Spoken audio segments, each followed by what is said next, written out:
Maddie, Owanek. Use my hands.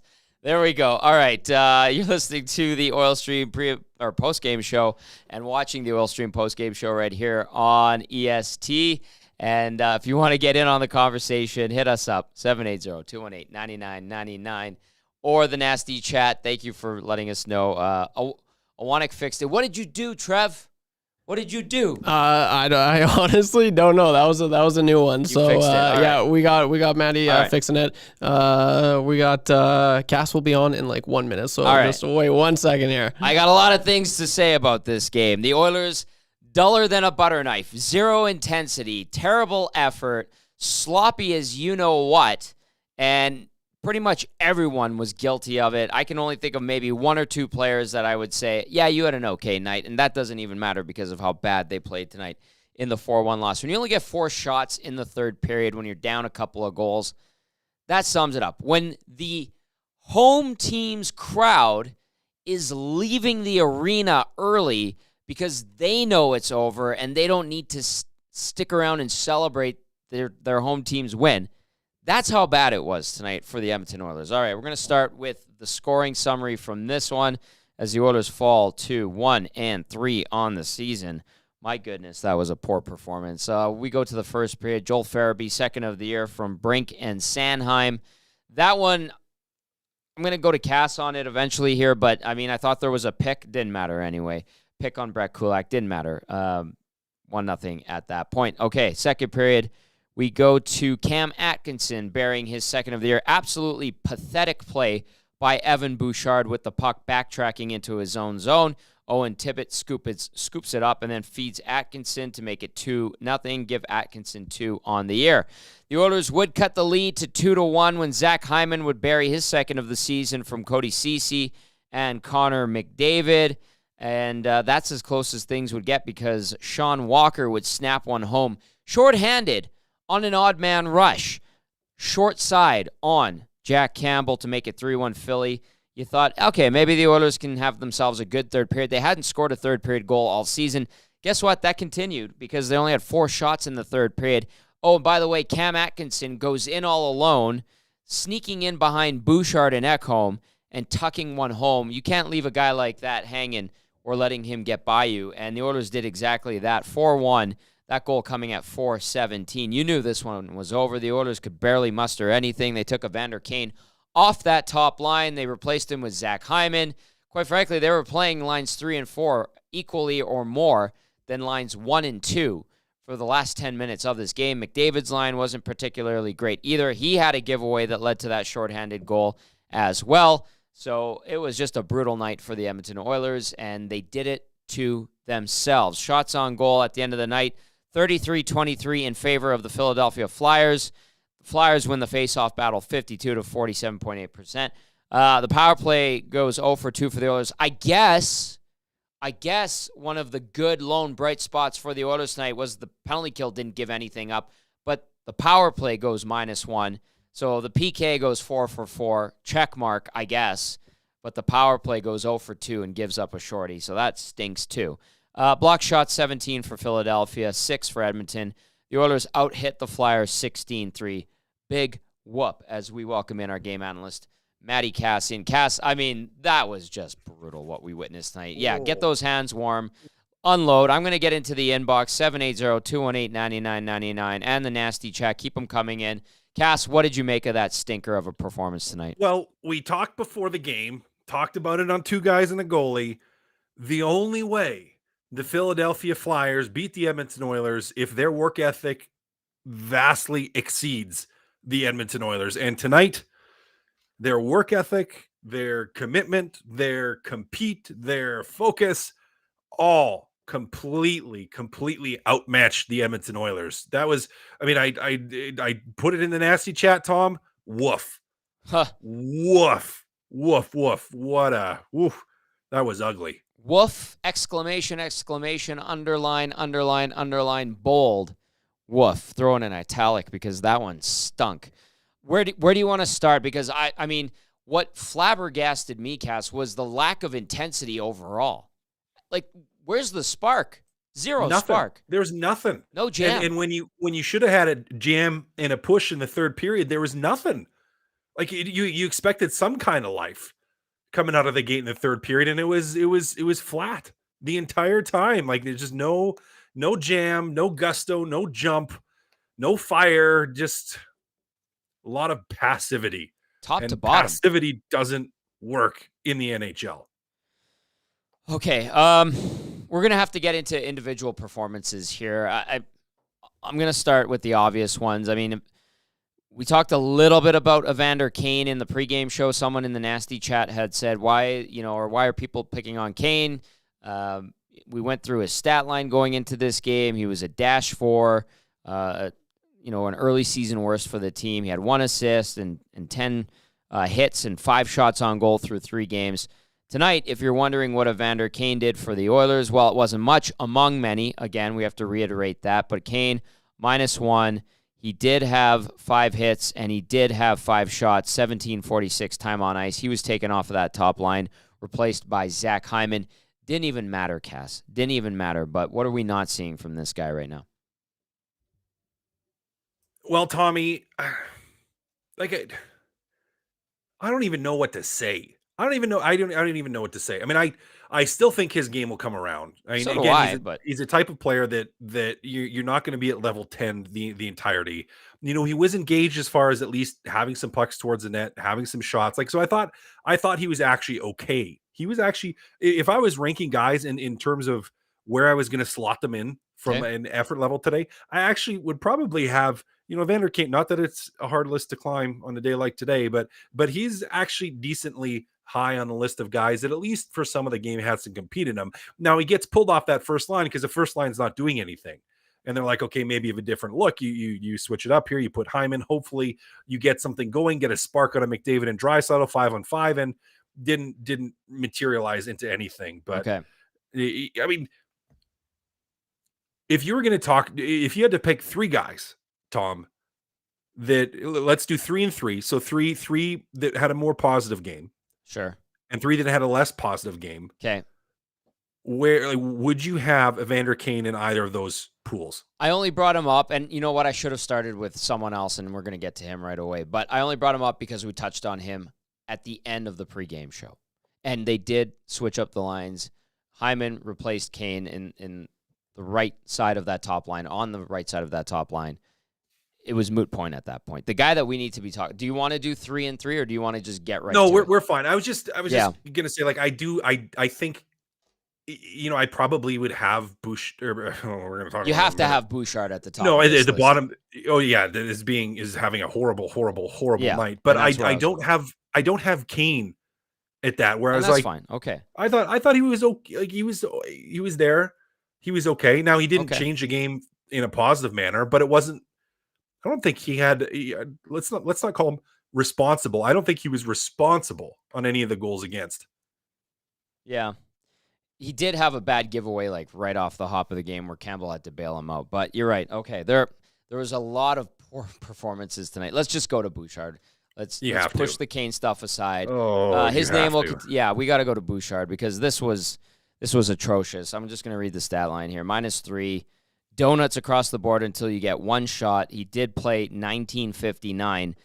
An uninspired, gentle, weak 19:59 tonight for Evan Bouchard. Pretty soft again, wasn't it, Tommy? Just soft. And I sent you guys, and I know YouTube Trev, you were probably parroting it and probably losing it just as much as I was on that goal number 3. Like, that goal number 3 against sums up Evan Bouchard's night, and kind of to a certain extent his start to the season. Yes, in that it was soft, it was scrambly, and it had zero fundamentals, zero fundamentals in how he played that. So he, and I sent you guys a picture, and I drew a really nice little stick man, and my artistry isn't great, but he tries to play on the top side. So you're the last man back. You turn the puck over, scramble for it, 50-50 puck, and you try to go top side of a guy as last guy back. So instead of staying in between the man and the net, you basically would line up in a proper, correct fundamentals defensively, you'd line up your left leg basically right at his butt. Yeah. Your left knee goes in his butt, and as a righty, where your top hand is your left hand, you can still kind of get that reach around, try to get a puck a little bit, not overly reach. You don't necessarily want to go between the guy's legs because the puck's moving. You don't want to trip him. That's fine. So you don't need to put your stick in between his legs, but you can defend that top side, have your stick facing up ice. Your right hand should be at his right hip so that he can't spin off of you and have a clear break to the net. Mm-hmm. But for whatever reason, Evan Bouchard, and even if you were going to play where he's going to play, if you go through the player, at least he's not able to make a play. At least you have a chance of separating him from the puck. But it was like, I'm going to kind of put my hand on your back and reach around you a little bit and hope I can stop this puck from getting to you. And he just gets spun off of. Like it was Tommy, absolutely gross in terms of, again, fundamental technique, in terms of going into the play with intent and any kind of physicality. Like it was just soft. It's just a soft defensive play. It was bad. There was one play in the third period, Cass.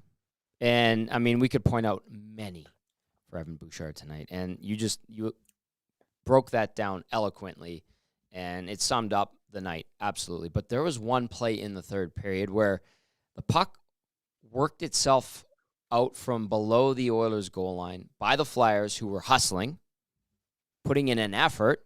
Let's start with that.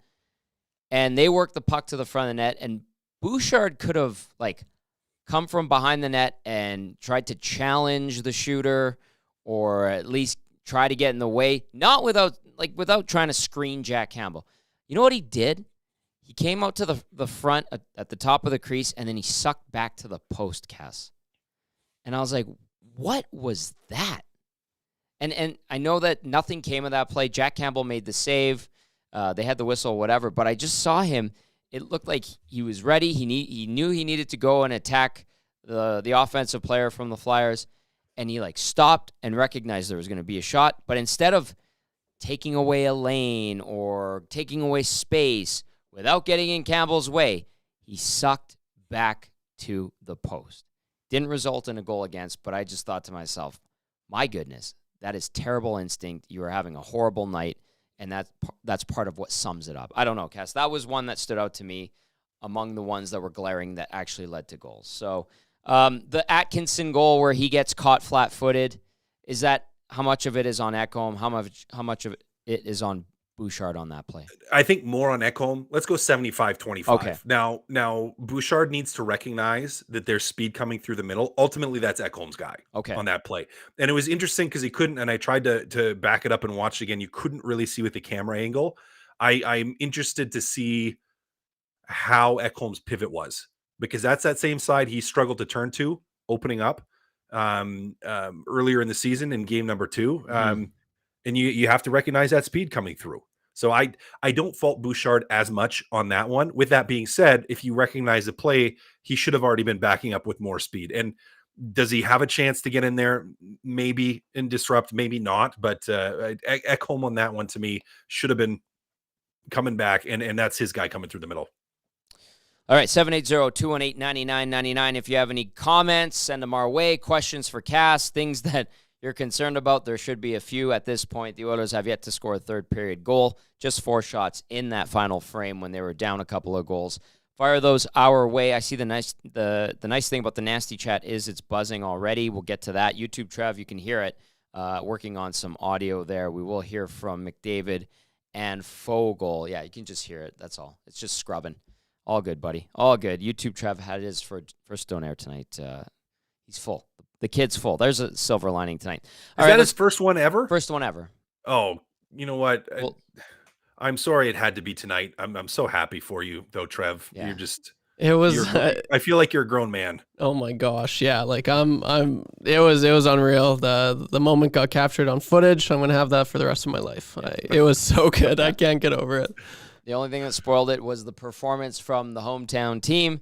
Otherwise, it was a lovely night here at the EST studios. All right, let's dip into the inbox now. 780-218-9999 and the nasty chat. I'll get to that as well. Cass, if you see any as well, point them out. But I'm going to read this one.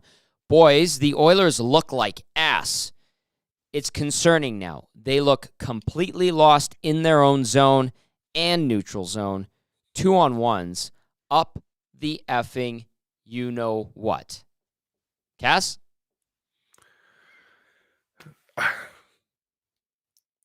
That was verbatim, by the way. It was like I don't know how to refute any of that at this point. Where and the thing is, defensive zone, they haven't been horrible positionally in the defensive zone. They've just been soft in the defensive zone. Like they've just got beat. Like 50 puck battles, they've got beat. Any type of physicality, they've got beat in the defensive zone. Neutral zone, I would say, yeah, they've looked absolutely lost. Absolutely lost. Yes. Especially when anyone has had speed coming back at them. And the other thing, anytime they've really struggled already this year is when their D are under pressure or a team is aggressive on the forecheck, they're really struggling to cleanly exit the zone. And that's created problems for them too. I mean, there's been a ton of just those soft. I think I counted 3 in one shift today where it was just like soft rim. Yeah. Nothing for the winger. Soft rim. Nothing like expecting something good to happen when you're just like, I'm just going to hit it along the boards and hope something's there. Like not even hard, not even off the glass, not even I'm just going to make sure this gets to the neutral zone and get it out of trouble and we can reset. Just like, and all of a sudden Philly's got the puck and you're on your heels again. Like it's been. You're supposed to be forcing the issue, throwing everything that you can at the Flyers in the third period. That's generally how it's done in hockey when you're down a couple of goals. Like you just said, they couldn't even get out of their own zone.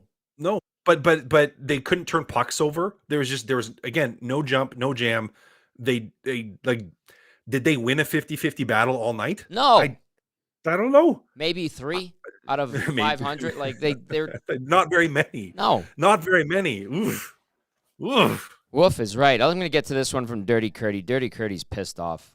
Many questions about this pretender start. 1, is the formula to beat the Oilers as easy as outworking them? 2, is Kane Lucic 2.0 almost invisible? 3, this Smurf fourth line won't get it done. When does Holland act? 4, does this leadership group have what it takes? Looked sulky all game.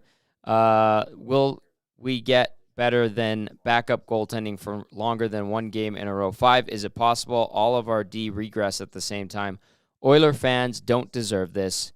Oh no, we suck again. Dirty Curdy. Dirty Curdy hitting the panic button on the post-game show for Game 4, but a lot of what he said was like, yeah, well, they were very soft. Yeah, they were a little bit arrogant. Yes, the goaltending has not been particularly great. Cass, where do you want to go with that one? Again, there's so many places we could go with it. I know. How about the arrogance? I think, I don't know if is arrogance the right word. Did it come through today? Yeah, well, I mean, we talked about complacency. Yeah, complacency. Okay. You play a good game finally against Nashville and you get complacent. Arrogance. I maybe a little bit because it's like I like a little bit of swagger, but I feel like they haven't had swagger. Like it's like the maybe instead of arrogance, maybe misplaced expectations. Misplaced expectations. I like that. That might be where it's just they just expect, and not in a positive way, because I think there can be a positive expectation, like you expect that you're going to play well, you're going to play well, and you have confidence. I mean that's one thing, but expectations that it's just going to happen. Yeah. Expectations that they're this on paper we're way better than this team, we're just going to win this game. Like, and not we're better on paper, we're going to win this game and we're going to shove it down their throats. Like it's like you're missing the last part of it. That's the work ethic and the intensity and the battle level that is needed to be the best in the league on a night in and night out basis. Mm-hmm. Tin Can Blues. Sigh. That might have been a worse performance than the Vancouver game. Something needs to change and fast. Also adds, at what point do we worry about the fact that Jay Woodcroft hasn't had his team ready for the game tactically or physically for 3 of the 4 games played? Is this a Woodcroft issue, Cass, or is this the 18 skaters and 2 goalies that he has dressed for the game issue? Well, ultimately, I always blame the players that's where the ultimate blame rests, is on the players. They're the one playing the game. They're the ones that have to ultimately get themselves prepared to play the game. They're the ones that have to execute. So the blame ultimately falls on the players. However, from a coaching standpoint, you do have to look at it and say, okay, well, what is he saying to the team before the game? How is he preparing the team? What is the message in the room? And he could be doing all the right things, and the team just isn't responding. And again, that's where ultimately it ends up on the team. But I mean, it 1-3 to start the season, and 2 horrible efforts out of the 4. I mean, half your games have been Junk. Straight up. Like so, it's not I'm not jumping on the, Woodcroft needs to get fired bandwagon. No. I'm not nowhere close to that. But and I'm not on the, this team has quit on Woodcroft and they, he's lost the room in this that some people throw out there. I'm not on that. I'm not saying that. No. But does the message in the room need to be adjusted so that the ears actually hear it? Well, maybe. Where's the jam? There's no jam. Someone find the jam. Manufacture it. There's no jam. Like, it's just everybody looked like they were just coasting through this game tonight. Yeah. Body language. So here's awful. There's been a couple people in the nasty chat that have brought this up. So I want to ask you this question. Okay. Tom. Yeah. Do you think the Edmonton Oilers miss Klim Kostin right now? I would like to see him in an Oilers uniform still, and I think he has value there. But if Klim Kostin was on this team right now, and they, I don't know how much he would even be playing, just because of the lack of trust in him from Jay Woodcroft in the past. Do I think he could throw a big hit, get them fired up? Yeah, 100%. Maybe he could be the spark. How much do they miss that? They shouldn't miss that. They shouldn't. But maybe they are missing it more than we think. I don't know, Cass. I think they wanted Klim Kostin. Klim Kostin wanted too much. They backed themselves into this financial issue that they're dealing with, among other teams, and it cost them Klim Kostin. But I honestly don't know. If they had enough to have 13 forwards on the roster, I don't know if Klim Kostin would even be an everyday player for this team, just because it didn't seem like he got traction with the coaching staff. Yeah, and that's I would fair. play him. I would play him personally. Yeah, I just wonder from an energy standpoint. I know. From a motivational standpoint. And that may be something that Kane needs to figure out how to bring in his part of the game, is that emotional energy. Because they're just, again, you look at this game tonight and there's just there was no emotional energy. There was none. Zero. SJ not in the Kootenays. Tonight was bad coaching. Your Stars don't have it/don't care. Fine. Play the crap out of the third and fourth line. I don't think the fourth line played at all. SJ, no longer in the Kootenays. Also followed up. I like how people are they're sending in their comments, and then they think up of more stuff, and then they add to it. So SJ in the Kootenays also adds 10 minutes later. The Oilers, as a team in the regular season, only ever want to play because that's all.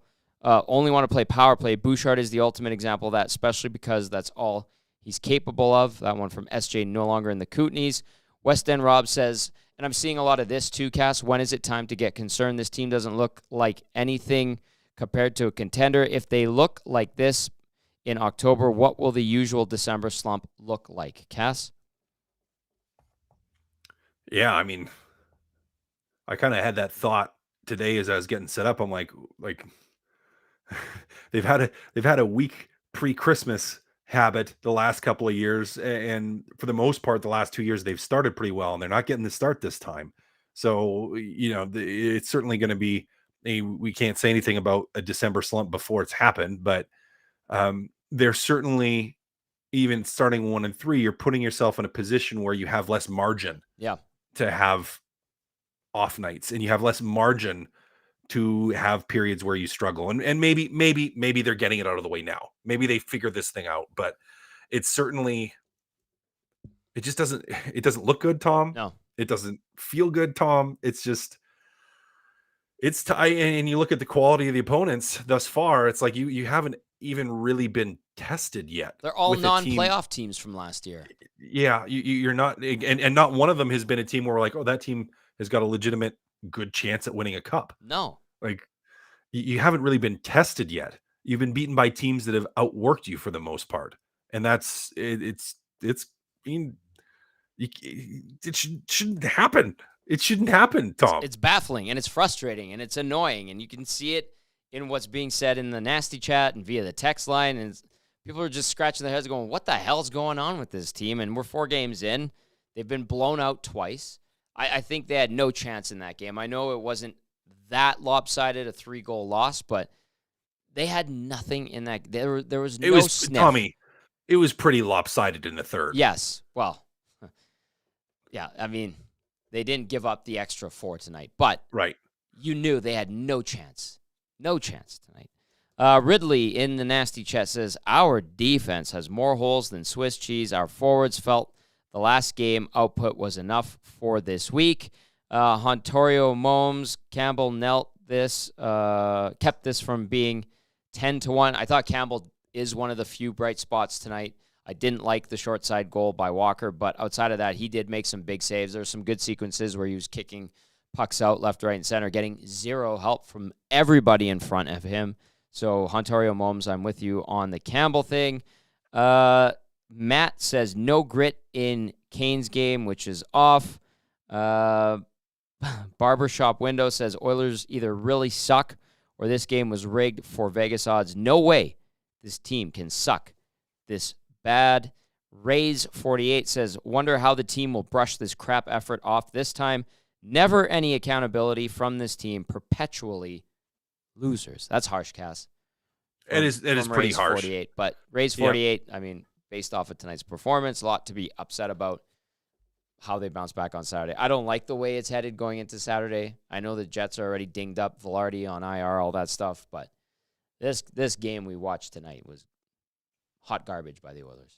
Oh, absolutely. Absolutely. And to go to Jay Moore in the nasty chat, I'm going to answer the second part of the question in that, what do you think the vibe in the room is after the start? I don't know. But I hope it is steaming. Well, I hope it is steaming. I hope, and I don't put this necessarily on the top guys, but I hope there are guys in that room that are fuming, that are vocal, and that are just bring a level of emotion into this, because there hasn't been that, and you need it.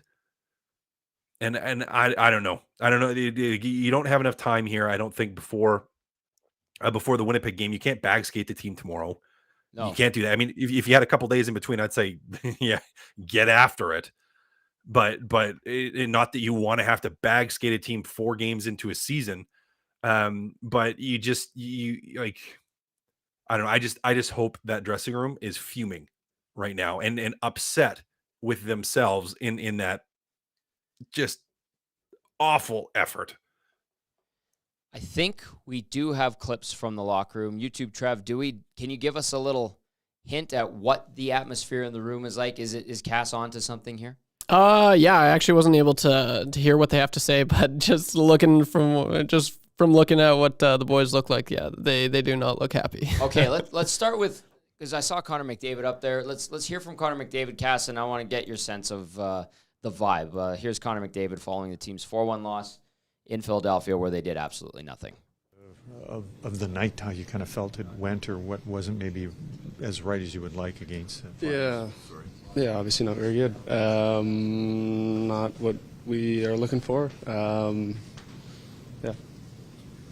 Outworked tonight by all accounts, and outworked in your first game of the season too. That's half your season so far. Is that a question mark here? Is there something that's got to get changed?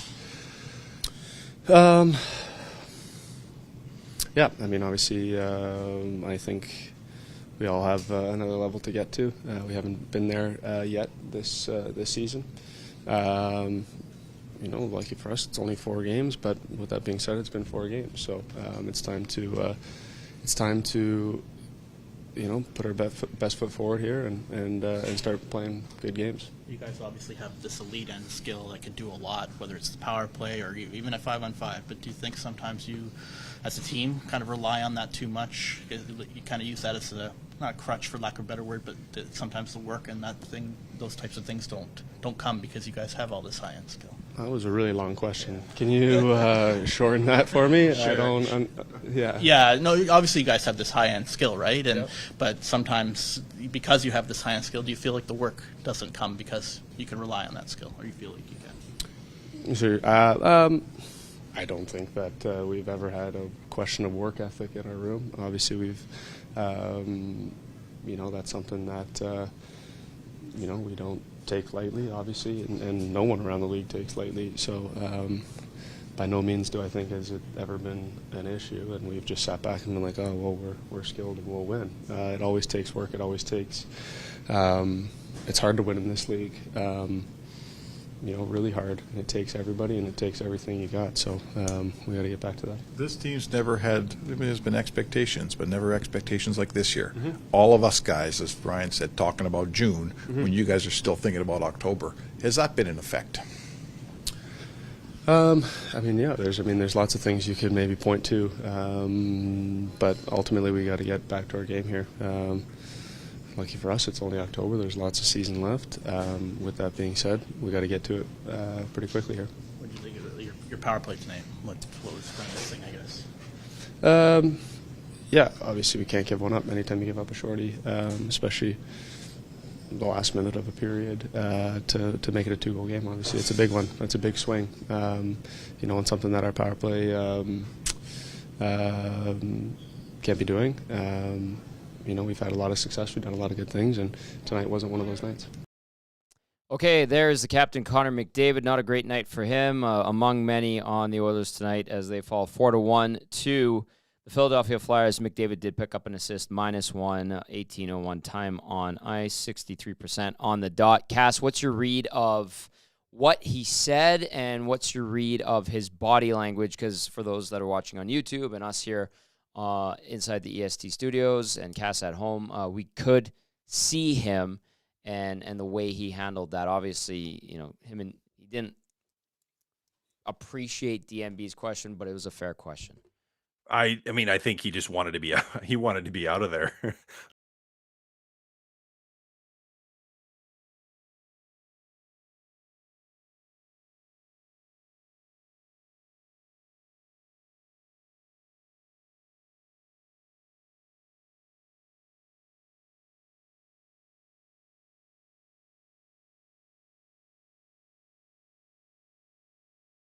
Of the games. Yeah. So, maybe you can't call it a problem, but it's an issue. It's been an issue in half your games, and Yes. it's only 4, but it's been an issue. Yes. So, he's obviously he's not going to throw his teammates under the bus, and generally in interviews he's pretty Stoic. Yeah. So he doesn't give much there, but you see from his body language that he was not happy.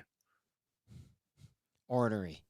Very ornery. Yeah, you could certainly sense that from him. He knows, and he's, like you said, he's not going to sewer anybody on the team, but the fact that these questions pop up and are coming up so early, to me, suggests they know that the effort isn't there, and whether or not they're going to admit that or how they admit that or go about handling that line of conversation, I think they're going to handle it with delicacy, if you will, not to create more of an issue or more fodder for people to chew on, because there's already enough of that they've created on the ice, certainly. Is that a fair assessment, Cass? Yeah, you're not going to throw your teammates under the bus.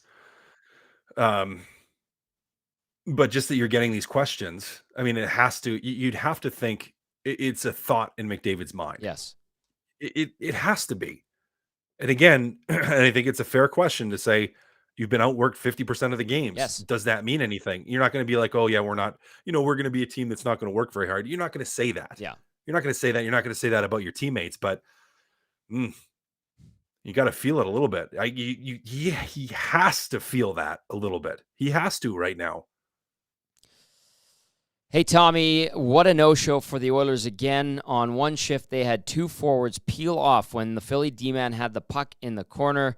They have 0 forecheck for the most part, and it's too easy for teams to break out of their zone.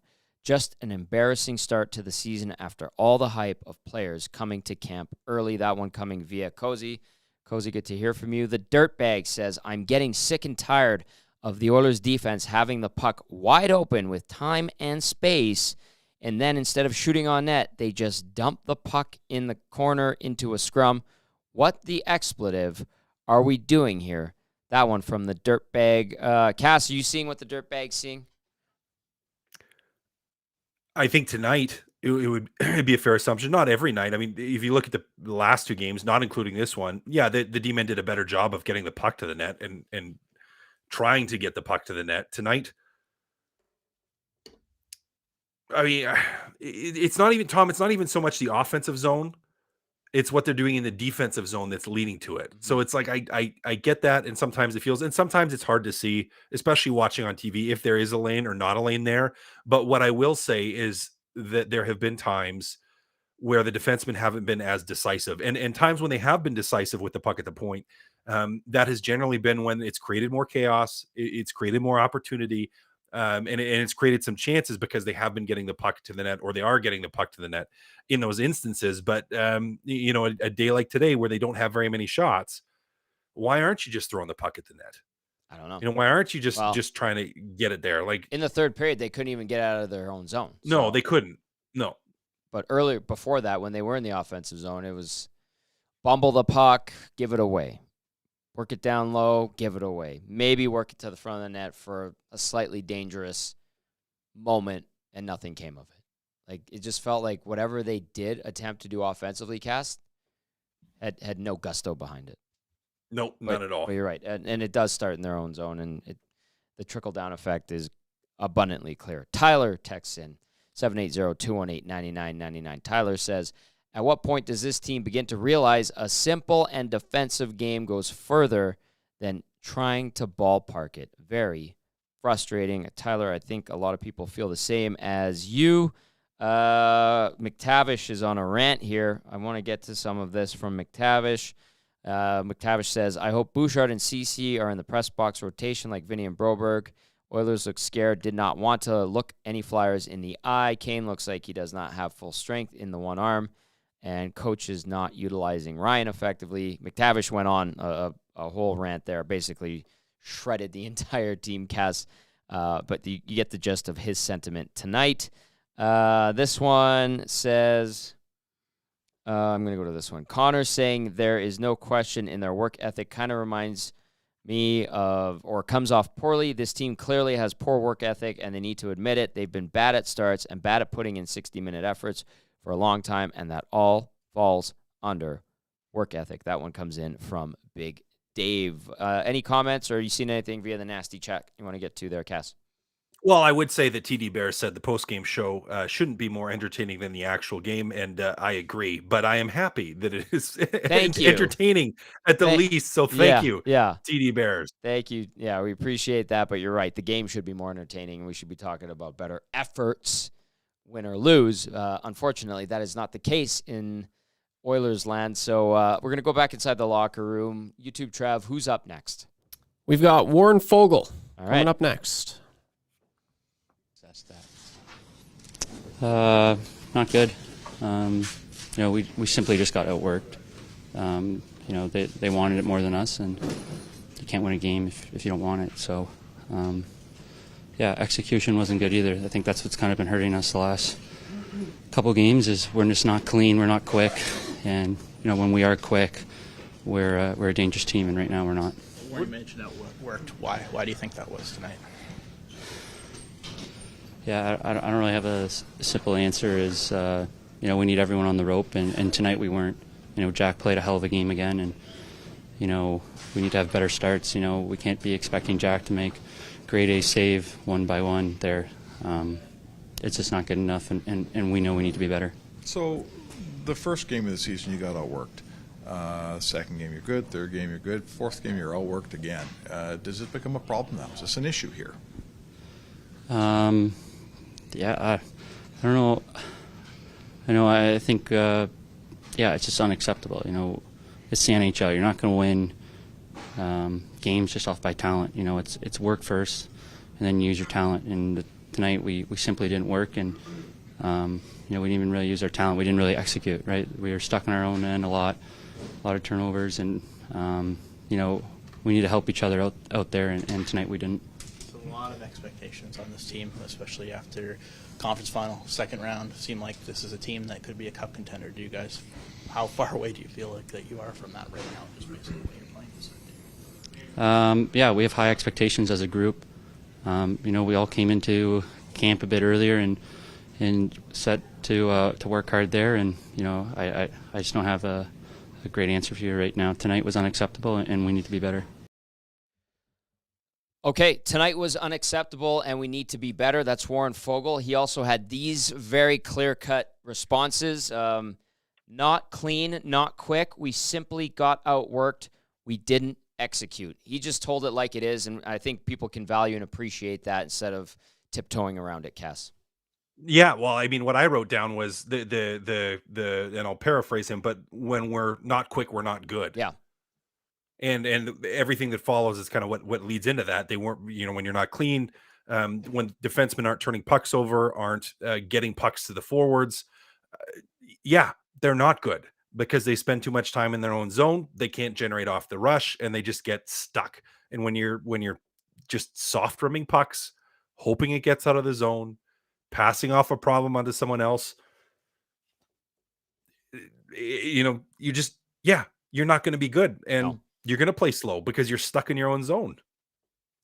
They were slow, and they got slower as the game went on. I appreciate it, and it's refreshing, and I like talking to Warren Foegele because you can have those blunt conversations with him, and if he sees something he doesn't like, he'll say it. And if you see something and you pass it off to him and you mention it, he'll give you his honest opinion. And the fact that he's willing to say that, it is kind of refreshing, Cass. And I think people wanted to see someone at least own up to a little bit. Good for him for doing so. I'll say that. And I think that's a fair thing to do. Oh, absolutely. I mean, the work ethic question kind of stumps him a little bit again. Same thing. You're not wanting to throw your teammates under the bus, but it causes you some hesitation because it's like, oh yeah, that's been half of the games so far this season. And it's only been 4, but half the games we haven't had the work level that we've needed to. And we've just got out-competed and out-battled. Cass, NHL, AHL, WHL, have you ever been in a scenario similar to the one the Oilers have, put themselves into right now? Not with a team that was as talented. I mean, I played on some teams that weren't very good, but we were on the other side of it, right? Where it's like, no, we were outworking teams to win. We weren't a team that was going to out-talent anybody. It was typically, you had to go out and out-battle them. And I mean, generally speaking, I'd say in most of the teams that I played on, I mean, that typically wasn't an issue, but it was because we weren't high-end elite teams. I got traded from one, but they're pretty good. And that was before the Memorial Cup, and because of a guy named Milan Lucic that was going to be playing for the team at that point. But it's another story for another day. Okay. Before we leave you, Cass, want to get your thoughts on this Saturday game against the Winnipeg Jets. Both teams 1-3. The Jets lose again tonight to the Vegas Golden Knights. They lost Velarde, who was a huge piece of that Dubois trade. The game plan for the Oilers to find that effort, find that jam that we said was lacking. What is the strategy? What's the game plan going forward? I know they're probably not going to practice. If they do tomorrow, it'll be late or it'll be an optional, and then they'll be on the ice on Saturday because they do have the long flight home. I think everybody needs to find a picture of the kid that they bullied or that bullied them when they were in school. If there was a bully, they need to find a picture. Every single one of them. They have to get it printed, put it in their locker, and just have that bully staring at them. And just remember what it was like to be bullied, and think of how you want to stick it to the bully. And then, maybe put a Winnipeg Jets jersey, Photoshop it in there, and be like, stick it to the bully. What about this? A Cam Atkinson 8x10 glossy in front of every one of their stalls. There you go. That would work too. Yeah. That would work too. Just the salt in the wound. Yeah. I mean, I hope Tom, that there's enough salt in the wound that the attitude coming out is we can't let this happen anymore. Yes. Like there shouldn't have to be any special meetings. You shouldn't have to have, I hope there was after the game today, but you shouldn't have to have, people yelling and shouting and screaming and doing all that. Now, maybe after the game today in that room, there should have been, but there shouldn't be before the game. Every single guy in that room should come out and bring it. Yep. And Tommy, if we don't see that, I don't know what they do, because this should just be something that naturally spills out of you and out of the frustration of how you played tonight. A test on Saturday in game number 5 of the regular season against the Winnipeg Jets. Incredible that we're even saying this. Yep. But here we are. Cass, fantastic work as always today, my friend, and we'll do it all over again on Saturday when the Oilers take on the Jets, and maybe they come out with better effort. You brought the effort and the fire tonight, as always. We'll see you. Get some rest tonight, pal. Absolutely, buddy. Thank you. That is our game analyst, Matt Kassian, helping to break down the Oilers' putrid 4-1 loss in Philadelphia. The Oilers historically are not good in the city of brotherly love. It, I think, is irrelevant at this point, but just as a reference, historically in Philly, the Oilers are now 13-26-2 with 2 ties all time. Of course, they did beat the Flyers twice for the Stanley Cup in the 80s, but that was a long time ago. Anyway, keep those texts coming in, 780-218-9999. Nasty chat's still going strong. Lots of you watching. Smash that thumbs up button if you're enjoying the show. Big thank you to everyone who tuned in via YouTube, and to those listening via the audio stream. We really, really appreciate it. We are going to go back to Philadelphia. Let's hear from head coach Jay Woodcroft after his team drops a 4-1 stinker to the Flyers. Come down to work ethic. Well, certainly we didn't live up to what our standard of work ethic is tonight. I thought the goals against that we gave up tonight were 3 of them were off our stick. The first 3 were on our tape and we didn't execute. There are plays that can be made. They weren't made. We have a standard that we play towards, and we didn't meet it tonight. Warren called the work ethic unacceptable. Do you agree with Warren Fogle? Yeah, called it unacceptable. Do you agree? Not to our standard. Yeah, certainly. Not good enough. Excuse my language there. It's been probably 4 games that you felt that way. Certainly, nobody was happy about the first game. I mean, that's half the season. I know it's early, but you feel like it's becoming a bit of a concern for you guys the way that you're competing. You know what? I thought our game lacked urgency today. I thought, I didn't see second and third effort in all areas of the game from up and down our lineup. Not to our standard. As I said to Tony, we play towards a standard and wasn't there for us tonight, and that's disappointing. It's going to have to get fixed quickly here. Is this a team that thinks we got all the skill in the world? We don't have to work hard. I don't think so. I think we're past that point. I think sometimes younger teams at different life stages might feel that way if they have a bunch of skill and that they can go and earn 2 points just based on their skill level. I think where we're at in our life stage of our team, we should know better. We've been in a lot of playoff wars. We've gone through some adversity here over time that isn't always fun to go through. And we know we have a recipe or a standard that we need to play towards, and we're falling short. We're falling short right now. We have better. We have to show it. Let me ask you this. Is this a team that knows that the real games, they're coming down the road? It's about April and May and June, and maybe they're taking a while to get their foot in the pedal here. Yeah. I don't see that. I live in the moment, and that's kind of been our mantra here, is that we want to take care of our day. Well, we haven't taken care of our days. We haven't done a good enough job taking care of our days. Our belief is that if you take care of your enough days, you're ready for when the bullets fly in April, May, and June. Right now, we are, we're not at the level we need to be at, and that is on all of us.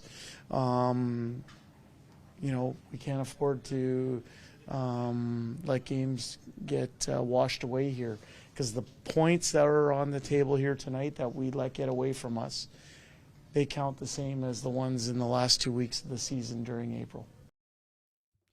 Jay Woodcroft, pretty upfront, pretty blunt, pretty honest, not to our standard, lacked urgency. Jay Woodcroft even swearing for the first time, I believe, in his post-game press conference. And having known him for 7-8 years, I don't hear him swear ever.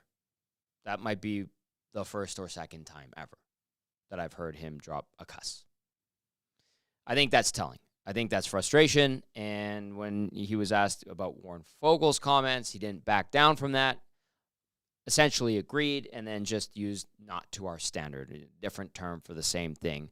And the question about work ethic continues to pop up. It's not there. We saw it.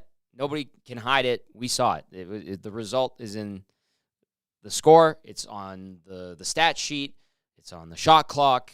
The analytics are probably terrible. Bad. Stinker. How else do we want to describe it? At least some of these guys are being honest about it, and that's great. Let's see if they do anything about it come Saturday. Let's dip into the nasty chat here. James, kudos to you. I enjoyed this text that you sent in. The Oilers are their own bully. Stop hitting yourself. Oilers, stop hitting yourself. They have done it to themselves. They really have. Like, I give the Philadelphia Flyers a ton of credit for playing hard, winning the battles, winning the races, taking advantage of opportunities, realizing the opportunities that they had created through hard work and effort and speed, and seizing them. But I also look at the Oilers and what they should be capable of and go, you just let them go by you. You just gave it to them on a silver platter. And we're in Game 4, and we're talking about this. It is very disappointing. I think we're seeing it via the Nasty Chat. Certainly, we're seeing it in the inbox, 780-218-9999. Nasty Chat, keep going. We're going to dip into that. We do have to do a player of the game. Trevor's going to get to that right away. I'm going to read a few more texts first.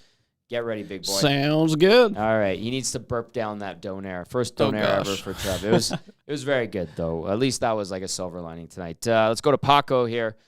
Bouchard on the shorthanded goal was absolutely brutal. Do something, says Paco. Gumby says, if the Oilers want to say it's cup or bust here, then maybe they should pull up their knickers and start playing hard in all three zones, or just stop talking about the cup and be proud of their participation ribbon. Gumby, nicely done. Another one says, hey, boys, I feel like I text the same thing in every year at the start of the season. What the heck is wrong with this team not being able to secure their defensive game? When will they fix it? That comes in from Matt. Matt, we're getting terrible deja vu. I think Game 2 post-game, I was talking about the deja vu we're seeing in the defensive zone. It's head scratcher, shrug. They say they work on it. I watch them at practice. They do work on it. In the games, when the real pressure's coming, they wilt away. Or at least they have through 4 games so far. Jack says, Kane looks awful so far this year. Hopefully he's not falling off into a 15-goal guy instead of a 30. That's from Cracker Jack. Good to hear from you, Cracker Jack. This one says, every other Pacific team will or have won tonight except for the Oilers. The guys also look so scared of the puck. That's from Cal. Another one says, does Holloway get a shot with the top line? He's one of the few that has jumped in all the games. I like Holloway's gusto. I like that he keeps attacking. I like that he doesn't back down. And at some point, I feel like if he keeps using that mentality and attitude and playing that way, it's going to click for him, and he will figure out the nuances of the game. Trev and I were talking about this today because, Trev, you noticed Holloway a lot out there, and we had this very conversation, did we not? Yeah. Holloway looks good. He's a driver. That's hopefully something that, as spectators, we can get used to, seeing. He's okay, and he's comfortable with playing with the puck and, super young. So here's hoping that's a good sign for good things to come. And, I'm a big believer in Holloway. If he keeps attacking the game like that, I think it looks good. He's looking real smooth out there. RJ says, hey, guys, couple of things that seem worrying. One, how do they come out flat twice in 4 games to start the year? They can't possibly be tired. 2, there have been coaches all over the league already benching guys when they've had a tough night. Why wouldn't Woody bench Bouchard instead of keeping him out there? RJ, the first point you made, how do they come out flat twice in 4 games? They can't possibly be tired. No way in hell are they tired. They have had the softest start to a season with days between games. Quality of opponent, although the opponents have outworked them in 3 of the 4 games and have beaten the Oilers in 3 of the 4 games, clearly. Bouchard, this is the short roster thing, and if you want to send a guy a jolt and a wake-up call, I know you have Broberg sitting there, but do you feel confident in Broberg, and what is it going to take to wake up Bouchard? Maybe they do on Saturday. I'm not sure. I have my doubts. Limited roster, 1 extra defenseman. Maybe they just hope that he wakes up on his own, but man, he is sleepy coming out of the gates for sure. Tuna Melt. Great name. Good Lord, do the Oilers not know that there are a large number of us compulsively gambling on them night in, night out? Absolutely pathetic, them Oilers are. That's from Tuna Melt. Hersey, evening, fellas. I'm honestly starting to get a bit concerned here. The Oilers haven't even played a top-caliber team yet, and they are 1-3. They had one good night that still wasn't overly great. Campbell kept them in the game to start. The team just isn't looking great at all right now. That's from Hersey. Barry the Cheater says, Tommy G, what happened to the Oilers team that hated losing? What happened to the Oilers team that had unfinished business? What happened to the Oilers team? I just kept the pressure on. Man, I'm wondering the same things you are, Barry the Cheater. I'm wondering the same things you are. This one says, Cass, none of those guys were bullied as a kid. They were all sick at hockey with multiple LOLs mixed in there as well. Let's go into the nasty chat. I see you guys are still ripping away. If you're tuned in, hit that thumbs up button. We appreciate it. Thank you very much for watching via YouTube on our EST YouTube channel, and thank you for tuning in via the audio stream. I see we're talking about people walking after the season. People talk about Vegas and how things are going there. Josh says, enjoy the next 2 seasons of watching the 2 best offensive players in the world. If they don't make the conference final, minimum the next 2 years, the big guys are going to walk. It should be surprising that people are saying that now, but at the same time, it's not surprising because, we go from here to here on the emotion scale in oil country, and we got to find the middle ground. But that conversation does come up on a nightly basis when the team plays the worst game of the season. I mean, I think it was almost as bad as the opening night loss in Vancouver.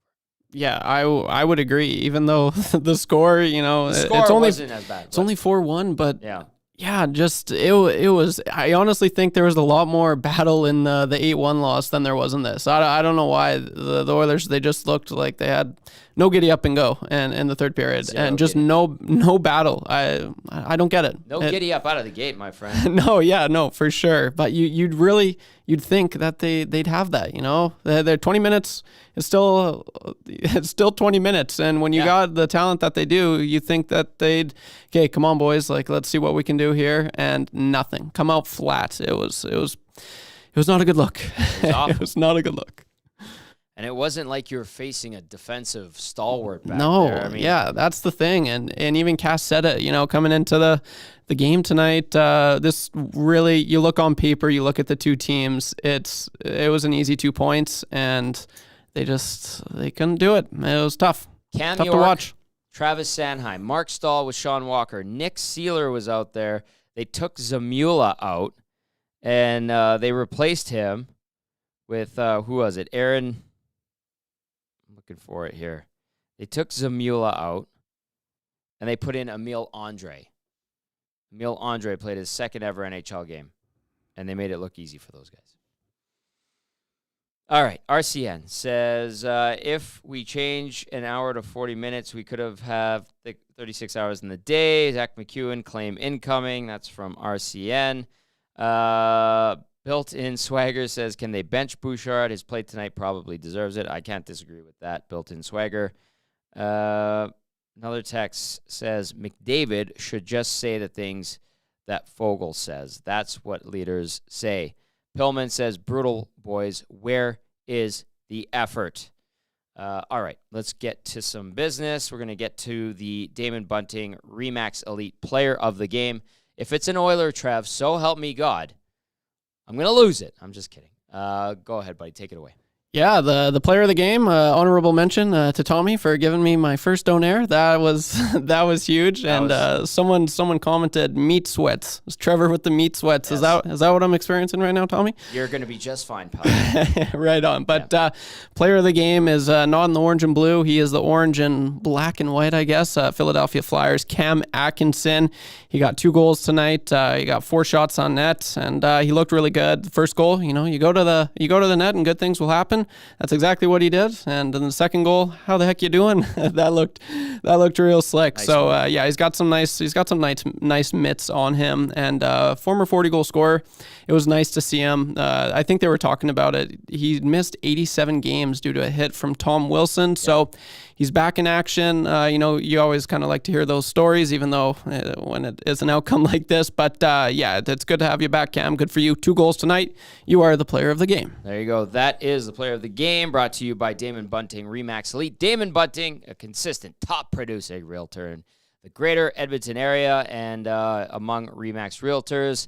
He and his team would love to help you find that right home or make the move from your current home. Community driven. He understands what it takes to make a difference in our city. He's a beauty of a guy. Check him out on DamonBunting.com or visit his Instagram at Damon Bunting Real Estate. We're going to wrap up with a few more texts if you want to slide one in before we wrap things up. 780-218-9999. Chris says, I could tell 5 minutes in this was how this game was going to go. A disappointing effort from everyone. Some more than others, but it was a team loss. Big Dave chimes in here. It's loading up. We'll get to that one. I'll dip it to the nasty chat really quickly. This one says, the 4th or the 82nd doesn't matter. Do you see this team being able to beat Colorado or Vegas in a 7-game series? The answer, emphatically, no. Lots of hockey left to be played, but you put this team up with that effort tonight, they won't even make it to the big dance. That's for sure. Let's go see the nasty chat loading up. So too is the inbox. Big Dave says player of the game has to be Campbell. He was the only Oiler that showed up tonight. Big Dave, yes, honorable mention to Jack Campbell. He was one of the he was. Him and Holloway. Him and Holloway were definitely the best Oilers tonight. 28 saves on a 32-shot night for Campbell, and he was hung out to dry. This one from CB Radio Guy says, Tommy, keep hearing work ethic and not up to our level, blah, blah, blah. Tired of hearing this. Oilers, too cocky, need to be humbled. Defense needs to figure it out. Forwards as well. Need to be humbled. I think they've eaten a steady dose of humble pie in a week and a little bit. And we're not seeing the results of that lesson. No, I would have to agree. And, just looking back to last season, Tommy, honestly, like the Oilers, it seemed with these lesser teams, they just kind of take their foot off the pedal. I don't know what it is. But you look in Boston when they played them last year, they played really good. Yeah. And then the second game against Boston last year, that was the first comeback win that they were able to do against Boston. Like Boston didn't let that happen against any team all year. And then Edmonton was able to do it. So between their ears, Trev. Yeah, like last year too. It's so I remember, there's just so many things last season. I just remember the Oilers just not getting ready to play against these lesser teams, and I don't know what it is. I don't know if they just think, oh no, these guys are gonna, they're gonna give it to us, but that's not the case. This is the NHL. These lesser teams are still really good players, and they don't want to they're not going to give you a win. There's no freebies. The Oilers have been the lesser teams in these games. Yeah, outside of Nashville's game. Yeah, no, for sure. And so that's what's happened. It's rough. It is rough. It's not the way it's supposed to be, and the Oilers shoot themselves in the foot time after time after time. What does Jay Woodcroft call it? The life cycle of this team, where they're at right now, should be beyond this stuff. Yes. Like, honestly, I don't know.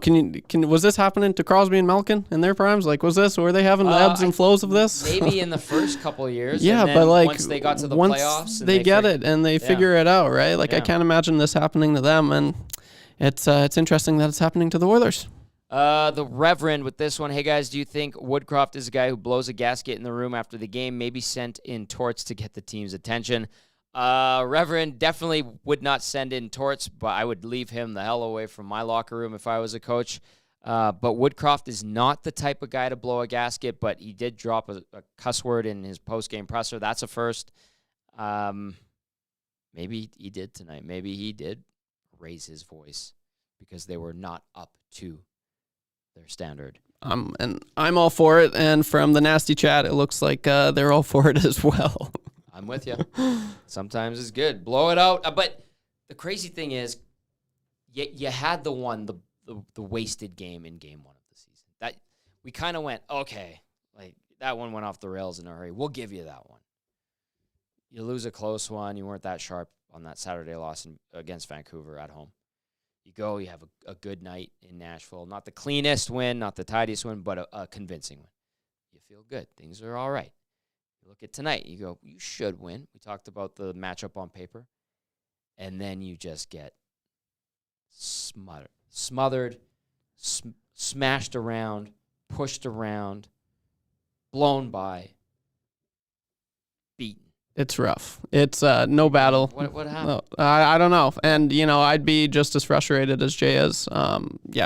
It's totally fair what he was saying. I totally get it. All right, McTavish says, nobody complained about Nurse. He must have played okay. I think he was one of the better players tonight. He made a good play on the goal to make that pass to Hyman. I know Cece and McDavid got their sticks on it, but I think he made the play from the point. I recall that correctly. Yeah, and CC got a nice little redirection touch pass, something on that. Yeah, that was good. People are wondering about Nurse. +1. Him and CC were +1. Nurse playing 22:59 with 3 shots, 2 PIMs. McTavish, there were people complaining about Nurse. We just didn't get to them. We didn't get to them tonight because there was a lot to complain about, among other things. So that'll do it for the Oilstream post-game show. A huge thank you to everyone who texted in, tuned in, joined in the nasty chat, watched on the EST YouTube channel. If you haven't yet, please smash that thumbs up.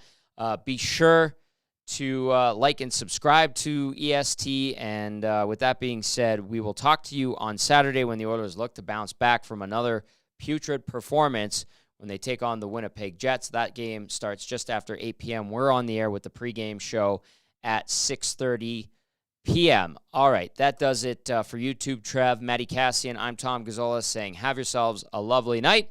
We'll talk to you tomorrow right here on Edmonton Sports Talk.